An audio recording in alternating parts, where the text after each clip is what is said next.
Alk Kaniyat. Alk Ishas. Alk Salihas. Alk Athas. Alk Klaklekuhas.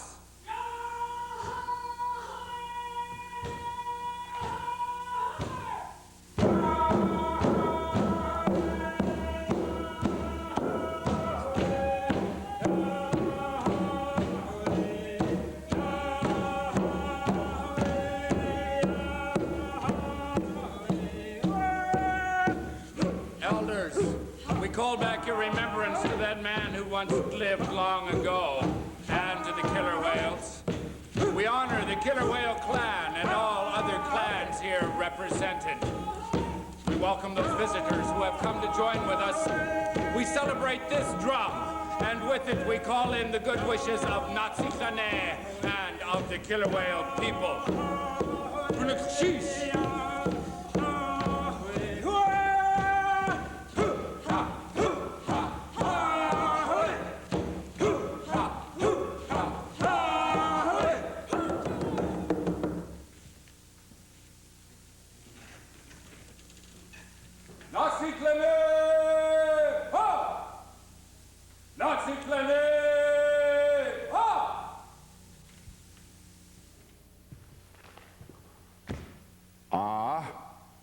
There was a man who was good at everything he did. He was a hunter, that one was, a powerful man. He was a carver, a master carver, good at everything he did. And maybe that's why his brothers-in-law, his wife's brothers, came to look upon him with envy.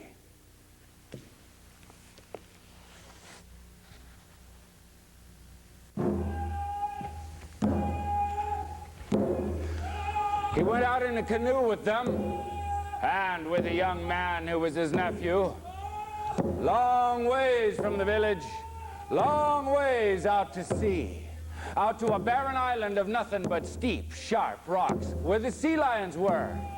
He had made a bet with his brothers-in-law that he could get out on that rock and he could hunt. They didn't believe he could do it, or so they told him.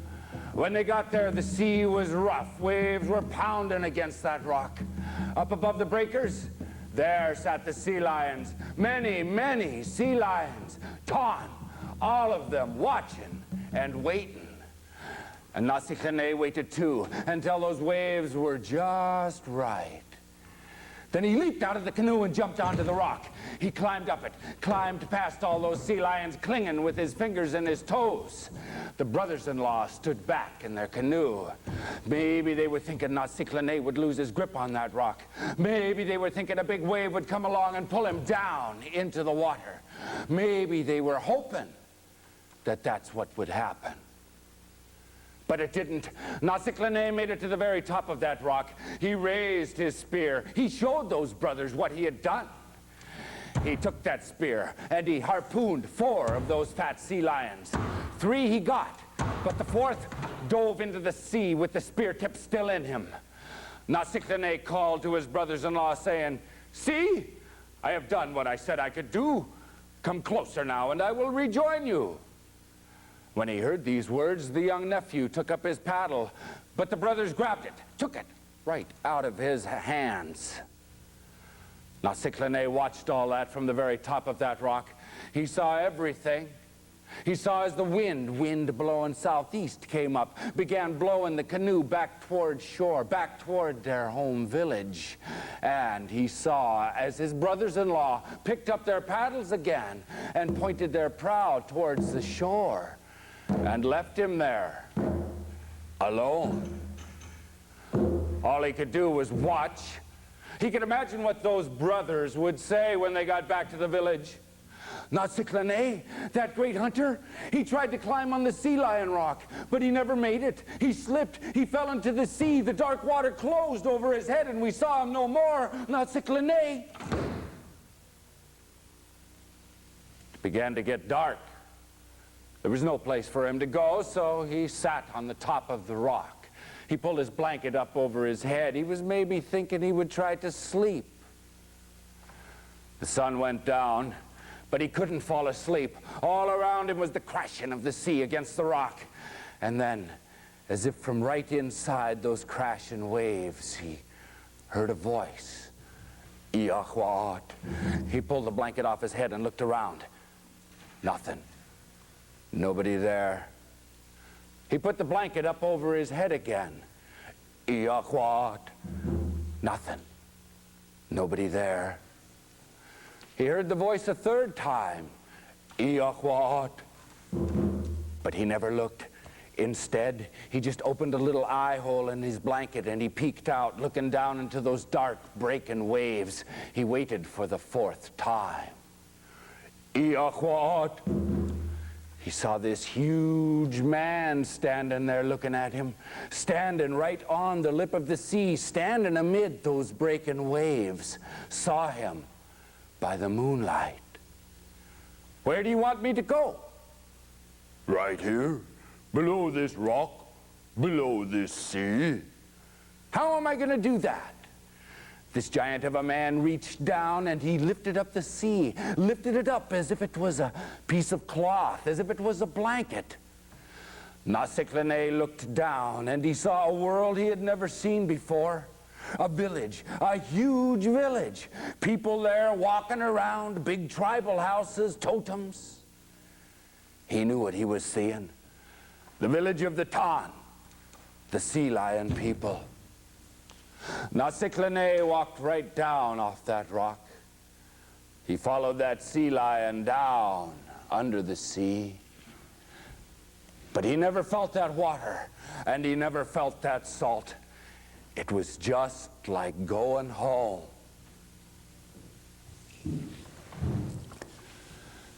In the biggest of the houses, a man lay sick and dying, and none of the sea lion people knew how to cure him.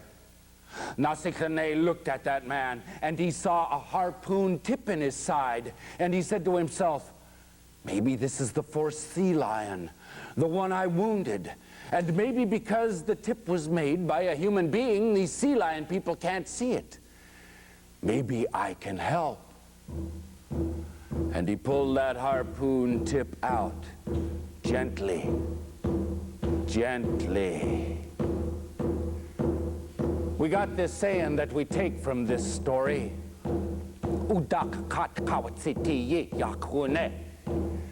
He felt like a man who had the spear taken out of him.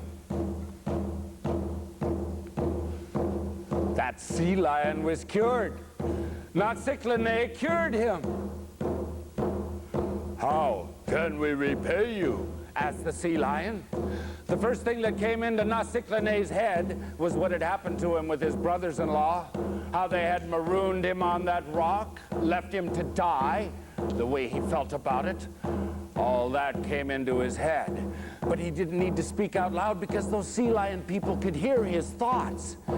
They told him they would help him.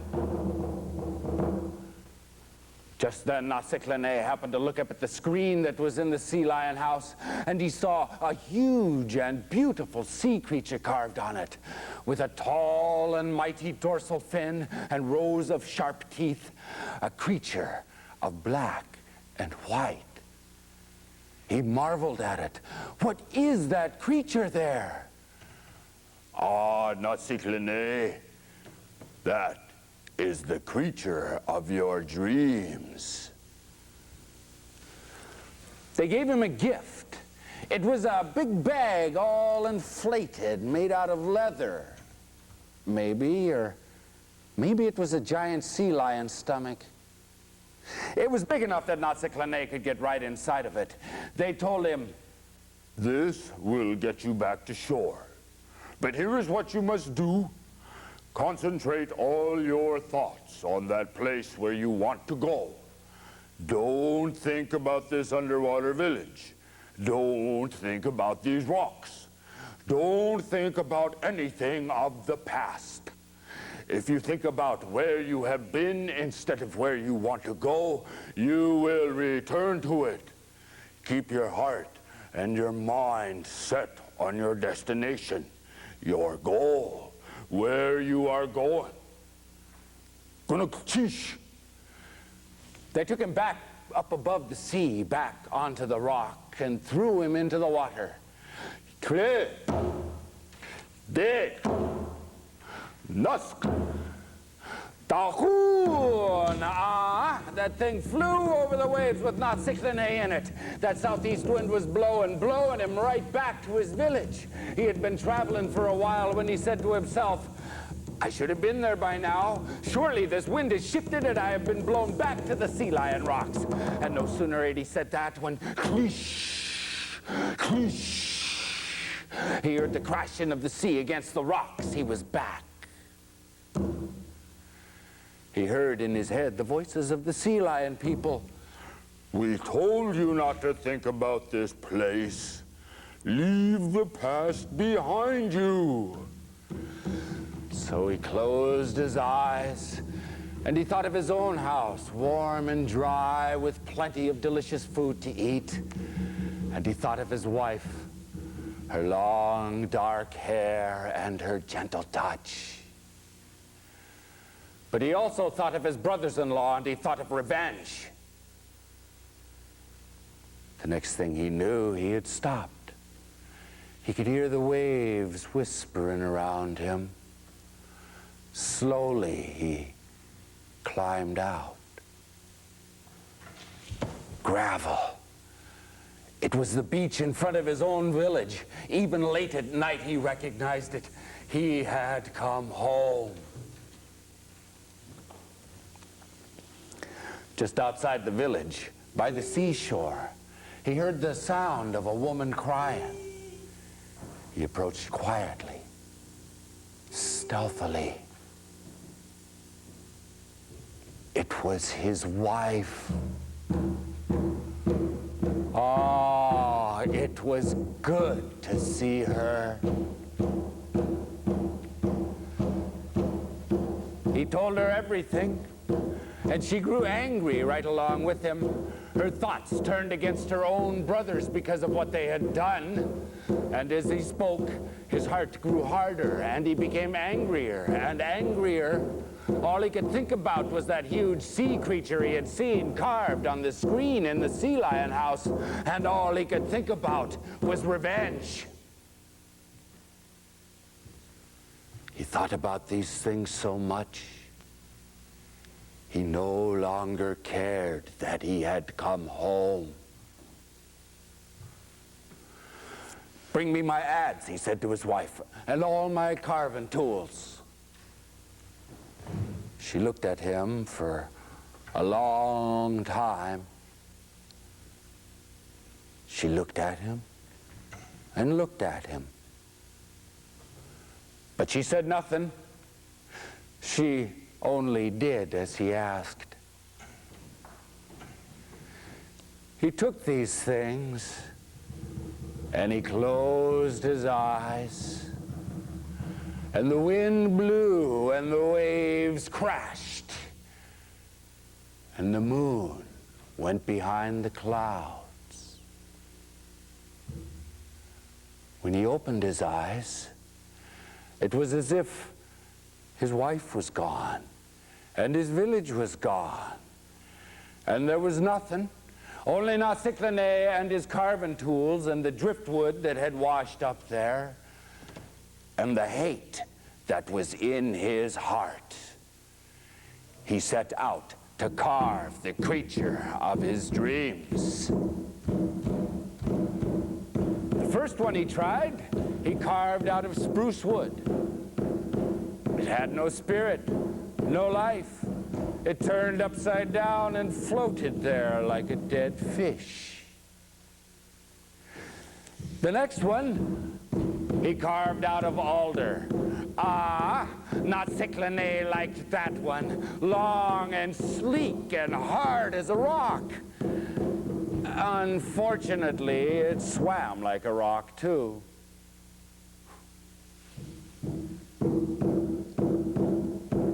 Red cedar. Now you would think red cedar would work, and that's what Naatsilane thought, too. But no. But no. So he closed his eyes tightly, tightly. He tried to picture that creature in his mind. Perhaps he slept for a moment. Perhaps he dreamed. Then he saw it. A magnificent creature. A creature of speed and intelligence, of strength and ferocity. A perfect creature. A perfect creature. He took up his adze and he took up a piece of clear yellow cedar and he carved. Maybe it was at midnight. Midnight, when the night turns over like a restless sleeper in bed. Midnight, when spirits walk and power enters into all things. Midnight, midnight, when he finished it. He knew it then. It lived. The spirit went around it and through it and into it, and it swam. He called it Keet. He called it Keet Shagoon. He called it killer whale, for killer it was. All that night he worked, carving more killer whales. He made a pot of them. He talked to them. He welcomed them to the world. He told them many things, everything he knew. He told them about the canoe of his brothers-in-law. He told them what he wanted them to do the next morning when they would be paddling out, fishing for halibut. He told the killer whales that. And then he waited. All around him, swimming in the black nighttime water, the killer whales waited too.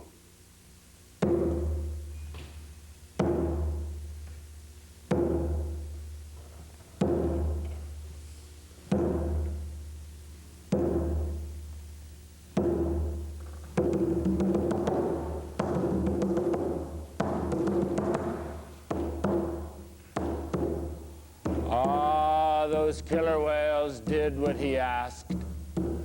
They attacked the canoe with those brothers-in-law in it. Killer whales killed them all except the young nephew, the one that had wanted to save Naatsilane, and him they cast up onto a broken piece of the canoe and sent him floating back to his village.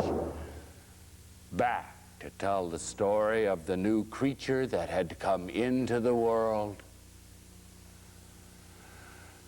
And Naatsilane himself, maybe he stood on the highest point of that gravel beach. Maybe he stood there looking down on the sea, stood there where he could see everything, everything. At first, the hot blood pounded in his heart and in his head, and it made him dizzy and cry out for revenge, revenge.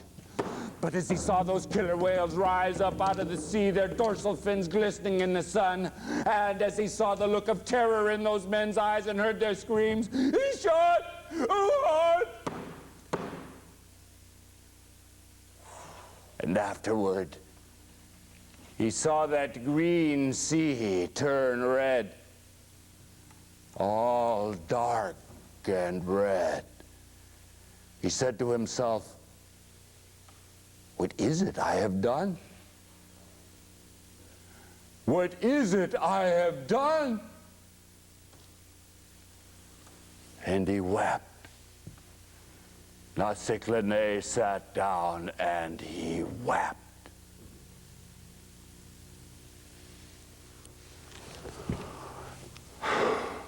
Finally, maybe at the end of that terrible day, maybe at sundown, Naatsilane went down, down into the sea. He knew how to get there by then, and that is where he went to. He called them to him, those creatures of his creation, those Keet, those killer whales. They gathered all around him to hear his words.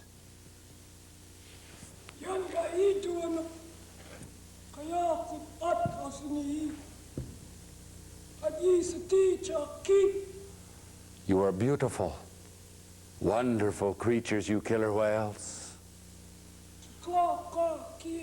Perhaps I gave you life, or perhaps you always had it and were just waiting.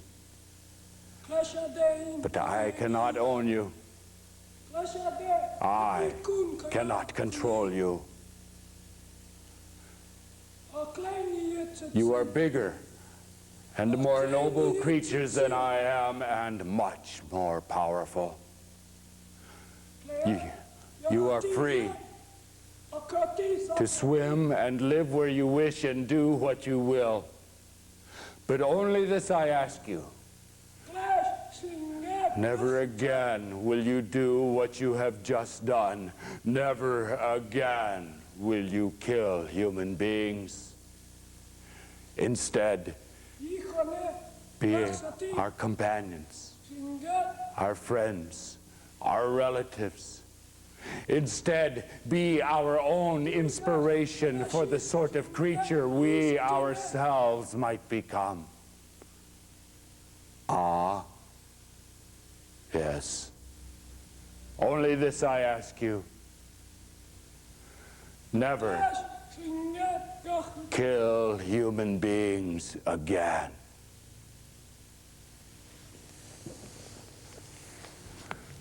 Those killer whales looked at him with their keen, intelligent eyes.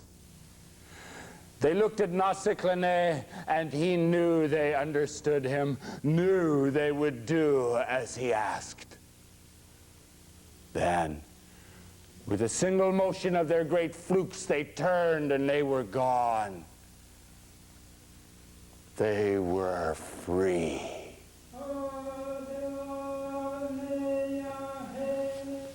Ah, Naatsilane, Naatsilane. The man who was good at everything he did.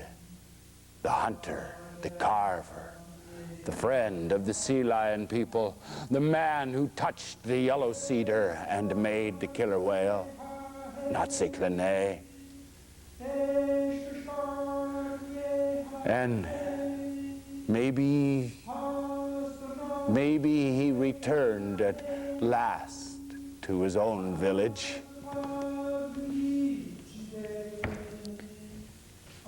But maybe he put away his carving tools. And maybe he put away his weapons. And left his village again. His village and his wife, and walked deep, deep into the forest all alone, far away from the breathing sea, far away. And maybe he went there to die. For such is the place he had brought himself to. Ah, the Keet Shagoon, killer whale. We see you, old friend. We see you in our dreams. And we watch for you from the beaches in front of our villages and from our boats as we ride the swelling waves. And from the small rocky reefs where the sea lion people live. You wise ones who speak and understand our Tlingit language. You who we are honored to call our relatives. We celebrate the crest worn by the clan of the man of whom we have just spoken. Ah, well, we may fear you, killer whale, for we see the power in your great jaws and your mighty fins. But when we call a man who once lived long ago, a man called Naatsilane, and we are not afraid. A covenant was made. He gave you your freedom. You spare us our lives.